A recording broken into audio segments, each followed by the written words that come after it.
What's going on, guys? My name is Tommy. Welcome back to the channel and welcome back to another episode of The Forgotten Race Review. Today, at the request of Mr. Michael Baker, one of my newest Tier 3 patrons, we'll be talking about the Vishkanya, who appears in Inner Sea Races, who appears in Bestiary 3, and also in Pathfinder's Advanced Race Guide. If you have a request for this series or any of my other series, as always, be sure to throw it in the comments below, and we'll get right on it. So recently, we've had a lot of patrons join up that qualify for a regular shout out, but real quick, this episode of the Forgotten Race Review was brought to you in part by Marvalis.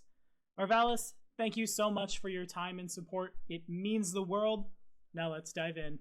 So in ancient India, the Vishkanya were young women reportedly used as assassins, often against the most powerful of enemies. Their blood and bodily fluids were supposed to be poisonous to other humans. In time, these poisoned damsels passed into folklore and became an archetype that was explored by many writers, which resulted in a popular literary character that appears in many works, including such classical Sanskrit works as the Sukha Saptati. Also in India, there's a soap opera known as Vishkanya Ek Anakti Prem Kaani, or simply Vishkanya, where the protagonist of this soap opera is in fact one of these poisonous girls. In Pathfinder, the Vishkanya are a race of exotic humanoids with poisonous blood. Their skin is covered with tiny scales, often of a light green, which are sometimes arrayed in patterns not unlike those of a serpent. Although legends say that the merest touch from a Vishkanya can slay a mortal humanoid, these tales are completely false. A Vishkanya's skin is no more poisonous than that of any human, but it is true that their blood, spit, and other bodily fluids can be dangerous.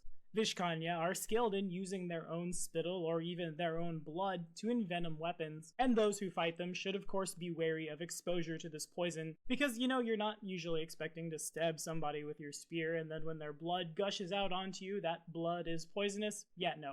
For the Vishkanya, it's definitely a thing. A Vishkanya's tongue is forked like a serpent's tongue, and a Vishkanya's eyes lack visible pupils. A Vishkanya reaches adulthood at 15 years old. Both males and females range in height from the mid-ranges of 5 foot high to the upper reaches of 6 feet high, with females being slightly shorter. A Vishkanya male weighs anywhere between 95 and 165 pounds, with the females coming in a little lesser at 85 to 155 pounds. A Vishkanya lives about as long as a human does. They reach venerable age at 70 years old, and the maximum age for your Vishkanya, if you use the age, height, and weight tables, is 70 plus 2d20 years. The oldest lived Vishkanya on Galarion by these tables would be about 110 years old. Now, of course, these numbers are kind of arbitrary depending on your Vishkanya's heritage or the scope of your campaign, but I find them to be a very good jumping off point, and I love using the age, height, and weight tables for any race that appears on those tables. Now let's get down to the character sheet. Vishkanyas get a +2 to their dexterity and a +2 to their charisma, but a -2 to their wisdom. These guys are graceful and elegant, but they're often irrational. Vishkanyas are humanoids with the Vishkanya subtype. They're medium creatures with a base speed of 30 feet. We don't normally talk about languages because I believe any character should be able to, within the bounds of a setting, learn any language with high intelligence at first level, but we will note that the Vishkanya do have their own language, Vishkanya.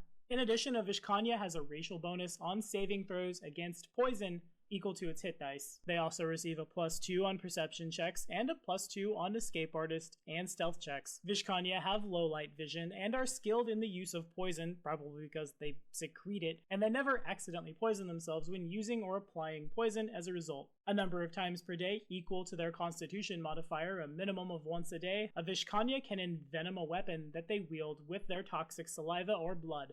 Of course, if you want to use your blood, your Vishkanya must be injured when you use this ability.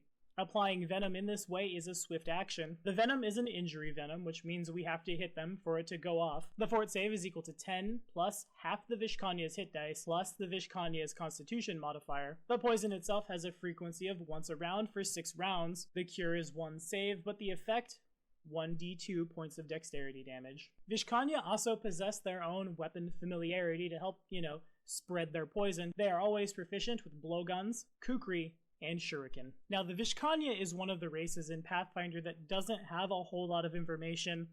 I'm hoping at some point before we make the jump to 2nd edition, we'll see like a Blood of the Venomous or something like that, where we can get a little more love for these guys. Because I imagine they're probably pretty popular in India. Right now, the best thing I think the Vishkanya have going for them is a feat called Sleep Venom. It alters your venom, which gives it a secondary effect that you must choose to use before applying it to a weapon.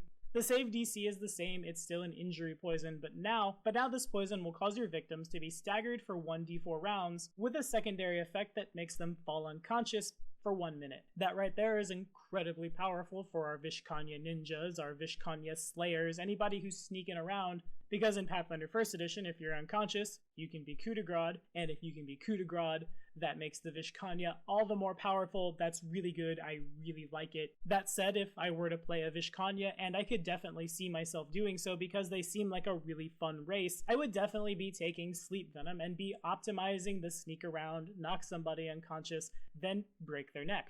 There's a myriad of traits out there that make stealth a class skill to get that +3 to it when we roll it. We also have a +2 racial bonus on stealth checks, so you just throw your stealth into the roof, you become the perfect assassin.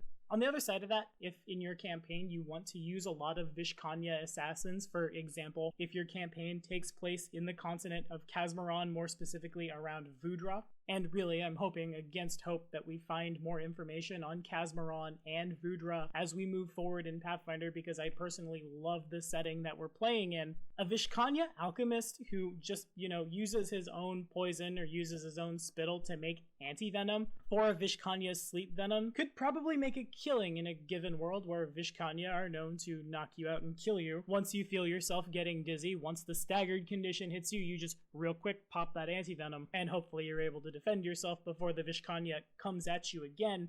Oh yeah, for sure, a smart Vishkanya can make a killing off a party that has to deal with members of his own race in combat. Vishkanya also don't have to dip a class that gives them safe poison use if they, the player, or they, the NPC, just wants to break down and buy some like drow poison or something like that. They've already got poison use written right into their racial traits. And if something happens and they screw up and they accidentally cut themselves, they have a huge bonus against poison, that bonus being equal to their hit dice. If you're playing something that already has a good fort save, tack on an extra 5 at 5th level, tack on an extra 10 at 10th. You see where I'm going here. But based on the fact that these guys don't have to spend hundreds of gold to just try to poison you, I think I've found my next group of assassins. But what do you guys think? Have you ever used a Vishkanya in your campaigns? Have you ever played a Vishkanya character, or a character that was just really good at poisoning people, and how did it work out for you? Don't forget, our Doomsday Dawn adventure playthrough giveaway is live right now. Our Patreon is just shy of $100 at the moment, just a little farther, and I'll be able to run you and 5 of your fellow subscribers through the Doomsday Dawn adventure for Pathfinder 2nd edition, the first ever published bit of material for 2nd edition. If you'd like to learn more about that giveaway, click this card right here. And as always, our Patreon is in the description.